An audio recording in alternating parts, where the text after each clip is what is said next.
Okay, we are in episode 4 of Ahsoka, and there's not a whole lot to talk about this week because this episode is mostly action. It's mostly lightsaber fights. But I have to say, I have been complaining about the action in the show, how I felt like Ahsoka feels too sluggish, and it feels like they picked up here. There's actually a moment where Ahsoka takes off her like big heavy cloak, and maybe that helped. Maybe Rosario Dawson had just been weighed down by too much of her wardrobe to get the big spinny fight stuff, but she looks a lot better here. Also, I'm almost wondering if like trying to do the 2 lightsabers for Ahsoka is what has been making her action a little bit more sluggish, because here, I don't know if I missed it, like if she like lost one of her lightsabers or if she just decided to only pull one out. But yeah, she's just using one lightsaber for most of this episode, and I think, honestly, I think they should stick with that. Like, I know in the cartoons, Ahsoka has always done the 2 blades, and it works well in the cartoons when you can animate it like that, but I feel like just doing the one lightsaber, it feels like Rosario Dawson feels a lot better, a lot quicker with the action when she only has to worry about one blade. So hopefully they have more action, you know, in that vein. Baylan Skull, who's Ray Stevenson's character, he gets a lot more development in this episode. He reveals to Ahsoka that he knew Anakin Skywalker and how Anakin had like spoken highly of her. And I actually really like his villain. He's properly menacing. I really like the way that he does his lightsaber fights. It seems almost like clinical in its precision, because like he gets shot by a couple of blaster bolts, and the way he moves his lightsaber to block each one feels very deliberate and mechanical. Like he just anticipates where everyone is and just smoothly and rapidly moves his lightsaber to just block it. It looks really good. I think that's great choreography, great performance on Ray Stevenson's part.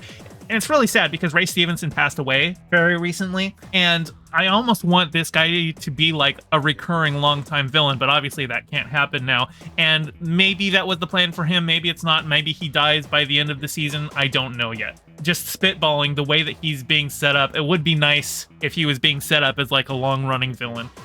You know, with Star Wars doing like the comics and animation and stuff, there's always a possibility that if they didn't kill him off at the end of Ahsoka, that, you know, they could bring him back in as a cartoon or in the comics or in the books or something like that. You know, there's a possibility to bring him back.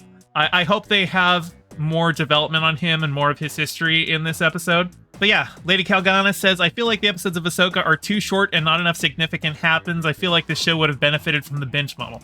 Yeah, that's kind of been the model for most of the Star Wars shows on Disney+.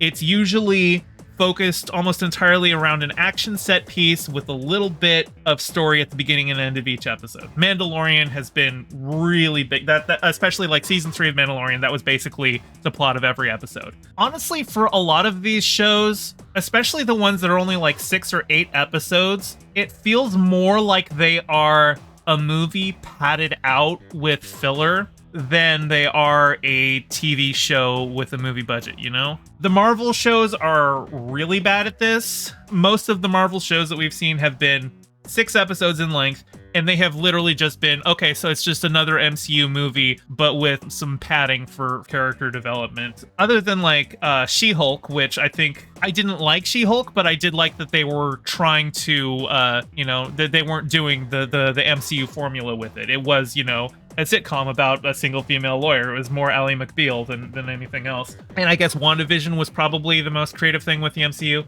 I think Star Wars, especially on Disney Plus, is really suffering from the Marvelification of media. And especially at this point with the show, I feel like it's not just a case of you're not going to care about some of these characters unless you've seen Rebels. I think, especially with the way this episode ends, I honestly feel like I can't recommend you watch this show until you've seen Rebels, which is like when there's a new Marvel movie and you go, okay, here's all of the other Marvel movies that you need to see before you see this one. When the MCU started and we were getting that kind of, you know, shared universe being built up, it was novel, it was new, it was fresh, and it was exciting, but now it's just a chore. And it's like, I don't know if I'm autistic, but I probably am. I like seeing all of those details and things. I like following along everything. to be like, oh, this is a reference to that, and this is a reference to that. But for general audiences, it makes things impenetrable to new viewers. And I feel like they need to address that more. And I know, like, there's a lot of love for Dave Filoni, and I know people are like, oh, Dave Filoni, he's like the new George Lucas, but Dave Filoni feels like he really just wants people to have more love for his cartoons than he does with making the show good on its own merits. And especially the end of this episode, we see Ahsoka in a place that she has been before at the end of Rebels. So when I see that, when I saw that scene at the end of this episode of Ahsoka, I immediately recognized where she was, and I was like, oh, it's this place.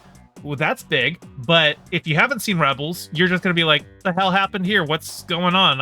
Okay, she's in some weird place now. And obviously, we'll see how episode 5 deals with explaining it and everything. But like, so much of what Dave Filoni is doing with this show is very much if you've seen Rebels, you'll be like, oh my god, this thing happened. And if you haven't seen Rebels, you'll be like, huh? Yeah, I don't think that works well.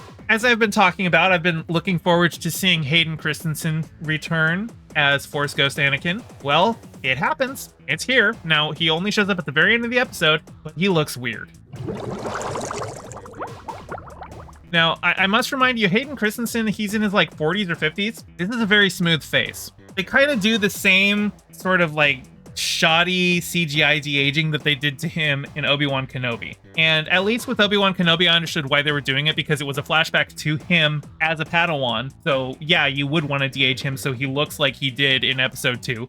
But there's no reason to de-age him as a Force Ghost. Just let Hayden Christensen look the way he does now. And yeah, and actually I specifically pulled up this tweet because they say the face is unnaturally smooth, but I actually think the most uncanny thing about this is that his hair has been clearly styled to resemble the Clone Wars character model instead of, the last time Christensen played the character. And yeah, take a look. Yeah, that is the same hairstyle that he had in the cartoon.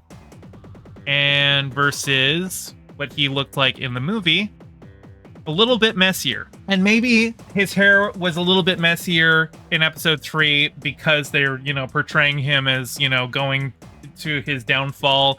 And, the way he's portrayed in the Clone Wars is far more just openly heroic. And so that's kind of the vibe of the Anakin that they want to recapture for this. But the hair doesn't bug me as much as it bugs this person. The smooth face thing is what bugs me.